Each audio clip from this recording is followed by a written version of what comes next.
So by now, we all know that 2025 is a massive year for a whole variety of different games. And yes, GTA 6, probably the biggest game of the decade, maybe one of the biggest games of all time in terms of hype and just build up, has been delayed, but that doesn't mean that 2025 is without its hits. We're still getting Doom: The Dark Ages this year. We got Expedition 33, we got the Oblivion remake. And one of my most anticipated games of this year recently got its first gameplay-esque trailer, as well as a dev breakdown video. And that game, of course, is Mafia: The Old Country. I've talked about this game once before on the channel. It wasn't its own video. It was a part of a bunch of different announcements, but I love the Mafia franchise. I absolutely love the first game. The second game is one of my all-time favorites. The third game, it was okay to me. Wasn't my favorite, but I was really excited because it felt like for the first time in a long time, Mafia and GTA were going head-to-head this year. One of my biggest concerns with that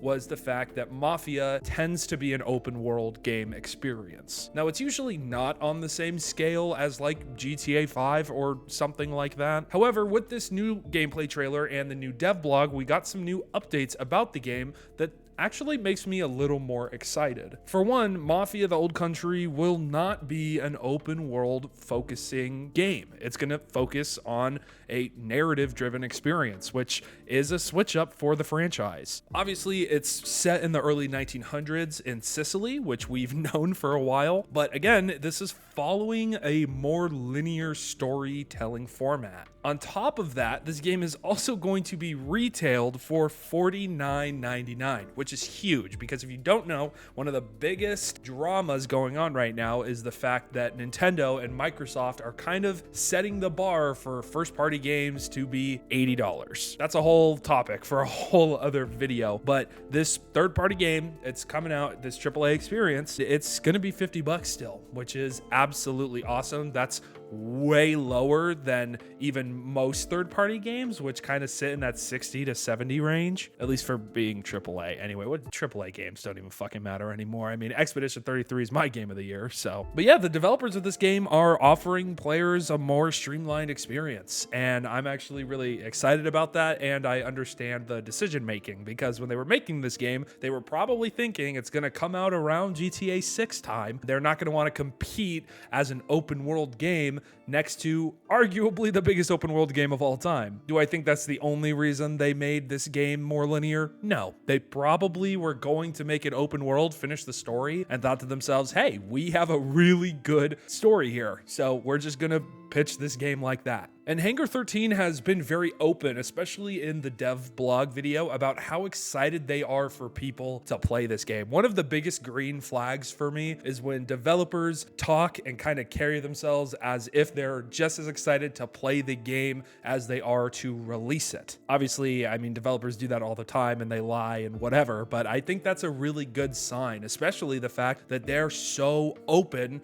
with how they feel about this game, and especially with how soon it's coming. This game is coming, I believe it's the back half of August. I'm trying to see if the article here says anything about the release date. Okay, I got that wrong. It's coming August 8th, which is very soon, I feel like, and I'm really happy about that. In the gameplay trailer, obviously, it was very CGI-ified, if that makes sense. It felt more like a cinematic at a lot of different points, but from what we can tell, the cover shooting and what they've talked about, that's going to be a very important thing. It looks like there's really good close-up combat, which that's what I'm most excited to see from this game, to see what they did to change the close encounter combat. Obviously, the guns are going to play great. It seems like, obviously, since this is set in the early 1900s, we're not going to have cars. So there's probably going to be a lot of horseback riding, which, I mean, it was prominent in the trailer, so that's a W. And this game is coming out on PC day and date with Xbox and PlayStation.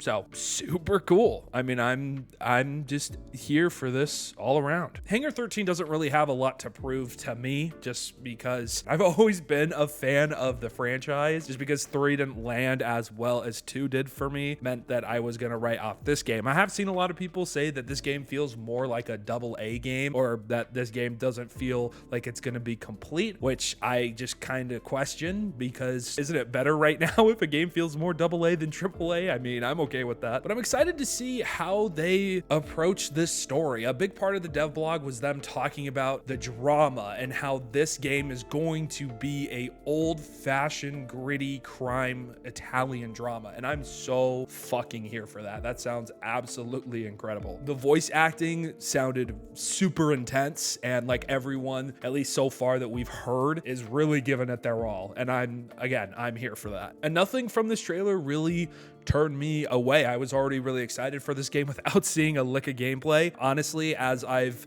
gotten older and as games have gotten so big and grand and 80+ hour experiences, I'd rather have a linear game, especially for a franchise that wants to kind of switch it up. I've talked about Cyberpunk so much on this channel, but one of the reasons I wasn't the biggest fan of that game at the start was because of how open it was. And I get it, it's an entirely different game, entirely different studio, but it was a little too ambitious, and they shot themselves in the foot with that by promising things. And there's a whole bunch with CD Projekt Red there, but I really liked just the linear story of V. And here I'm really excited to see the linear story. Hopefully there's gonna be a whole bunch of banger Easter eggs.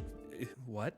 Easter eggs? I can't speak. Hopefully the Easter eggs for the franchise in here are really cool, and this is like gonna be the start of the Mafia family. So I'm just excited for this. Anyways, if you enjoyed the Mafia trailer and the dev blog that we got for the game, let me know in the comment section down below. If something about it is kind of holding you back or made you feel a different type of way, let me know why that too in the comment section. If you're worried because you hated Mafia 3, I totally get that as well. Again, let me know. I got a couple different videos coming out soon, one bigger one, so I'm working on that one still, but this news came out, wanted to get on top of it. Thank you guys so much for watching. This has been Nate, otherwise known as Wicked, and I will see you guys in the next video. Peace out.